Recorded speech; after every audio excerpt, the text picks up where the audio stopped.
I league title raise അല്ലെങ്കിൽ അടുത്ത സീസണിലേക്കുള്ള ISL എൻട്രിക്ക് വേണ്ടിയിട്ടുള്ള പോരാട്ടം വളരെ ശക്തമായിട്ട് ട്വിസ്റ്റ് ആൻഡ് ടേൺസോടുകൂടി തന്നെ മുന്നോട്ട് പോയിക്കൊണ്ടിരിക്കുന്ന സാഹചര്യം തന്നെയാണ് നിലവിലുള്ളത്. 3 മാച്ച് വീക്സ് അവശേഷിക്കുന്ന ഒരു സാഹചര്യത്തിൽ നമ്മൾ ലാസ്റ്റ് വീക്ക് വീഡിയോ ചെയ്തപ്പോൾ പറഞ്ഞിട്ടുള്ളൊരു കാര്യമാണ് 2 ടീമുകൾക്ക് വളരെ ശക്തമായിട്ടുള്ള സാധ്യത ചർച്ചിൽ ബ്രദേഴ്സിനും ഇന്റർ കാഷിക്കും പിന്നെ വിദൂര സാധ്യതയൊക്കെയാണ് റിയൽ കാശ്മീരിന് പറഞ്ഞതെങ്കിൽ ഇപ്പോൾ കുറച്ചും കൂടി കാര്യങ്ങൾ വേറൊരു തരത്തിലേക്കാണ് പോകുന്നത് എന്നുള്ളതാണ് പറയാൻ സാധിക്കുന്നത്. അതാണ് ഞാൻ പറഞ്ഞത്, ഐ ലീഗിൻ്റെ ഒരു ട്വിസ്റ്റ് ആൻഡ് ടേൺസ് അല്ലെങ്കിൽ നമുക്ക് പ്രെഡിക്റ്റ് ചെയ്യാനേ പറ്റില്ല എന്നുള്ളൊരു സാഹചര്യത്തിലാണുള്ളത്.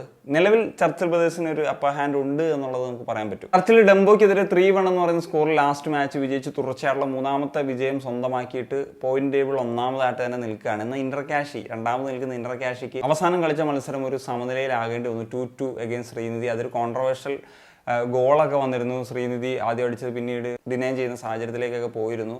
എന്നാണെങ്കിലും ആ ഒരു ഡ്രോ കൊണ്ട് ഒരു പോയിന്റെങ്കിലും അവർക്ക് നേടിയെടുക്കാനായിട്ട് സാധിച്ചു. എന്നാൽ റിയൽ കാശ്മീരിന് കഴിഞ്ഞ മത്സരം SC ബംഗളൂരു എന്ന് പറഞ്ഞിട്ടുള്ള റെലഗേഷൻ ബാറ്റിലുള്ള ടീമിനെതിരെ ഒരു പരാജയം നേടേണ്ടി വന്നു. എന്താണെങ്കിലും പോയിന്റ് ടേബിൾ 1ാം സ്ഥാനത്ത് നിൽക്കുന്ന ചർച്ചിൽ ബ്രദേഴ്സിന് 19 മത്സരങ്ങളിൽ നിന്ന് 37 പോയിന്റാണുള്ളതെങ്കിൽ ഇന്റർ കാഷിക്ക് 2 പോയിന്റ് കുറഞ്ഞ് 35 പോയിന്റാണുള്ളത്. അപ്പം 3 മത്സരം അവശേഷിക്ക് ഈ 2 പോയിന്റ് ലീഡ് എന്ന് പറയുന്നത് ഒരു വലിയ കാര്യം തന്നെയാണെന്ന് നമുക്ക് പറയാൻ സാധിക്കും. എന്നാൽ റിയൽ കാശ്മീരിൻ്റെ കാര്യം എടുക്കുമ്പോൾ 32 പോയിന്റാണ്. അതായത് ഇപ്പോൾ ചർച്ചിലുമായിട്ട് ഏതാണ്ട് 5 പോയിന്റ് ഡിഫറൻസ് ആയി കഴിഞ്ഞു. അതൊരു ഹ്യൂജ് ഡിഫറൻസ് ആണ്. എന്നാൽ ഗോകുലം കേരളയിലേക്ക് വരുമ്പോഴത്തേക്കും 1 പോയിന്റ് കുറഞ്ഞ്, അതായത് റിയൽ കാശ്മീരിനേക്കാൾ 1 പോയിന്റ് കുറഞ്ഞ് 31 പോയിന്റാണുള്ളത്. പക്ഷേ ഈ 2 ടീമുകളുടെയും പ്രത്യേകിച്ച് ഇപ്പോൾ ഗോകുലത്തിൻ്റെ കാര്യം എടുക്കുന്ന സമയത്ത് ഒരു ഐ ലീഗ് വിന്നിങ് ലെവലിലേക്ക് വരിക എന്ന് പറഞ്ഞാൽ ഒരു വിദൂര സാധ്യത എന്നുള്ളത് തന്നെയാണ്. കാരണം എന്തെന്ന് വെച്ച് കഴിഞ്ഞാൽ 6 പോയിന്റിൻ്റെ ഡിഫറൻസ് ആണ് ഇപ്പോൾ ഗോകുലം കേരളയ്ക്കും ചർച്ചിൽ ബ്രദേഴ്സും തമ്മിലുള്ളത്. 3 മത്സരങ്ങളെ അവശേഷിക്കുന്നുള്ളൂ. എന്നാണെങ്കിലും ഗോകുലം കേരളം നിലവിൽ നല്ലൊരു ഫോമിലാണ് കളിച്ചുകൊണ്ടിരിക്കുന്നത് എന്നുള്ളതാണ്. ഇപ്പം ലാസ്റ്റ് 5 മാച്ചസ് ഒക്കെ എടുക്കുന്ന സാഹചര്യത്തിലേക്ക് വന്നു കഴിഞ്ഞാൽ ഈ പറഞ്ഞ ടീമുകളിലൊക്കെ ഏറ്റവും ഫോമിൽ കളിക്കുന്നത് ഗോകുലം കേരളയാണ്. ഈ ഒരു ഫോം അല്ലെങ്കിൽ കുറച്ച് ഡ്രോപ്പ് ചെയ്യപ്പെട്ട പോയിന്റുകളൊക്കെ അവർക്ക് നഷ്ടപ്പെട്ടില്ലായിരുന്നെങ്കിൽ സത്യം പറഞ്ഞു കഴിഞ്ഞാൽ ഗോകുലത്തിന് നല്ല സാധ്യതയായിരുന്നു ഉണ്ടായിരുന്നത്. ഇപ്പോഴത്തെ ഒരു ഫോം മെയിൻറ്റെയിൻ ചെയ്തായിരുന്നു വരുന്നത്. ഇപ്പം ലാസ്റ്റ് 5 മത്സരങ്ങളിൽ നിന്ന് 12 പോയിന്റാണ് ഗോകുലം കേരളം 4 വിജയങ്ങളുമായിട്ട് സ്വന്തമാക്കിയിട്ടുള്ളത്. എന്നാൽ മറ്റു ടീമുകൾ ഇപ്പോൾ ചർച്ചിൽ ബ്രദേഴ്സ് പോലും 10 പോയിന്റ് നേടിയിട്ടുള്ളൂ, ഇന്റർ കാഷി 8 പോയിന്റ് നേടിയിട്ടുള്ളൂ, റിയൽ കാശ്മീർ 9 പോയിന്റ് മാത്രമേ നേടിയിട്ടുള്ളൂ. പോയിന്റ് ഡിഫറൻസ് നോക്കുമ്പോഴത്തേക്കും ചർച്ചിൽ ബ്രദേഴ്സിന് കൃത്യമായിട്ടുള്ളൊരു സാധ്യത ഉണ്ട് എന്ന് പറയാമെങ്കിലും മറ്റ് ചില ഫാക്ടേഴ്സും കൂടി നോക്കണം. അതായത് നിലവിലത്തെ ഫോം എങ്ങനെയാണുള്ളത്, ഇനി വരാൻ പോകുന്ന ഒപ്പോണൻസ് എങ്ങനെയാണ്, അതെവിടെയാണ് കളിക്കേണ്ടത്, ഇതൊക്കെ നിർണ്ണയിക്കും ഈ പറഞ്ഞ വരുന്ന മാച്ച് വീക്കിലെ മത്സരങ്ങളുടെ ഫലങ്ങൾ എന്നുള്ളതൊക്കെയാണ്. ചർച്ചിൽ ബ്രദേഴ്സ് ലാസ്റ്റ് 3 മാച്ചിലും മികച്ച ഫോമിലാണുള്ളത്. കാരണം 3 മാച്ച് അവർക്ക് വിൻ ചെയ്യാൻ സാധിച്ചു. ഇനി വരാൻ പോകുന്ന 3 മാച്ച് അവർക്ക് കുറച്ച് ടഫായിരിക്കും. കാരണം Srinidhi, Inter cache, real Kashmir FC അങ്ങനെ ഫോമിൽ നിൽക്കുന്ന ടീമുകൾക്കെതിരെയാണ് കളിക്കേണ്ടത്.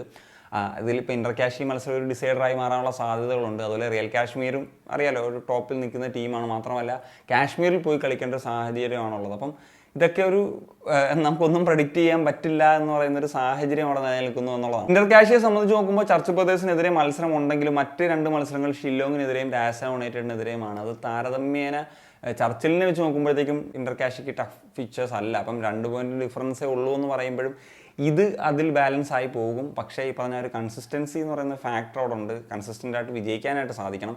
അതുപോലെ റിയൽ കാശ്മീരിൻ്റെ കാര്യം എടുത്തു കഴിഞ്ഞാലും ഗോകുലത്തിൻ്റെ കാര്യം എടുത്തു കഴിഞ്ഞാലും അവർക്കിനി സാധ്യത വേണമെങ്കിൽ എല്ലാ മാച്ചും വിജയിക്കുകയും ഇന്റർ കാഷിയും തൊട്ടുമുകളിലുള്ള ചർച്ചിൽ ബ്രദേഴ്സും മത്സരങ്ങൾ തോറ്റ് പോയിന്റ്സ് ഡ്രോപ്പ് ചെയ്യുന്ന സാഹചര്യങ്ങളിലേക്കൊക്കെ വരികയും ചെയ്യണം. ഈ 3 മത്സരങ്ങൾ മാത്രമേ അവശേഷിക്കുന്നുള്ളൂ എന്നുള്ളതാണ് ഞാൻ പറഞ്ഞത്. അവർക്കൊരു വൈഡ് ആയിട്ടുള്ള സാധ്യതയേ ഉള്ളൂ എന്നുള്ളത്. ഓരോ വീക്സ് കഴിയുമ്പോഴും ഈ പറഞ്ഞ ട്വിസ്റ്റ് ആൻഡ് ടേൺസ് സംഭവിച്ചുകൊണ്ടിരിക്കുന്നത് നമ്മൾ കാണുന്നതാണ് ഐ ലീഗിൽ. എങ്കിൽ പോലും നിലവിലത്തെ ഒരു സാഹചര്യം പരിഗണിച്ചാൽ ചർച്ചിൽ ബ്രദേഴ്സിനൊരു സാധ്യത കൂടുതലാണ് എന്ന് പറയേണ്ടി വരും. ഇനി വരാൻ പോകുന്ന ഞാൻ പറഞ്ഞ ടഫ് ഫിച്ചേഴ്സ് ഒക്കെ ശരിയാണ്.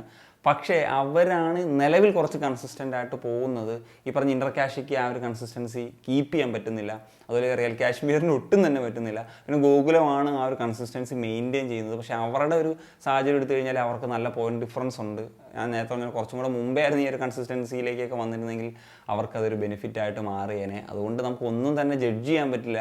എനിക്ക് തോന്നുന്നത് last day of I league വരെ ഈ പറഞ്ഞ ട്വിസ്റ്റ് ആൻഡ് ടേൺസും പ്രവചനാതീതമായിട്ടുള്ള കാര്യങ്ങളും ഒക്കെ മുന്നോട്ട് പോകും എന്നുള്ളത് തന്നെയാണ് തോന്നുന്നത്. അപ്പോൾ എന്താണ് നിങ്ങൾ എക്സ്പെക്ട് ചെയ്യുന്നത്? തീർച്ചയായിട്ടും കമ്പോസ് സൈനിങ് ഓഫ്.